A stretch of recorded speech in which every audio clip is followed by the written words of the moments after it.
everyone! Welcome to Savories. Now, I am going to teach you how to cook a delicious and very nutritious lentil. But first, don't forget to like and hit that subscribe button down there. Now, if you only knew the benefit of lentil, you will want to eat them every day. So let's keep the ball rolling and start cooking! Now, here's what we will be needing. But first, let me note some nutritional facts of some selected ingredients. This is our main ingredient, lentil.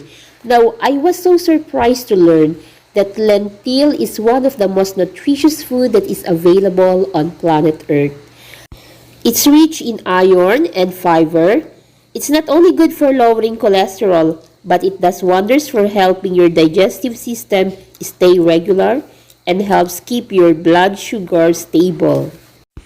It's good for keeping your heart healthy because of the presence of folate and magnesium.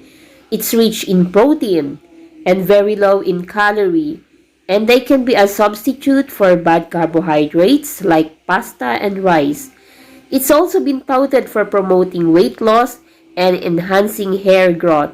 So guys, let's have lentil every day. Now, another ingredient which I wanted to note here is carrot, which is a weight loss friendly food. Now, this is a good source of fiber and a source of beta-carotene, which have been linked to a reduced risk of cancer. What's exciting about cooking this lentil recipe is that my family learned to use thyme. I think we should use thyme once in a while. Thyme is the aromatic herb in the mint family.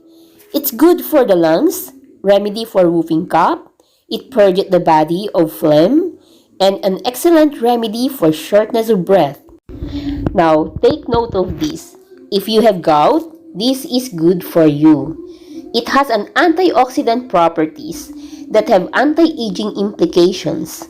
But warning, don't take this in large doses because it can be potent. Now, here's the list of the complete ingredients. Okay guys, let's start.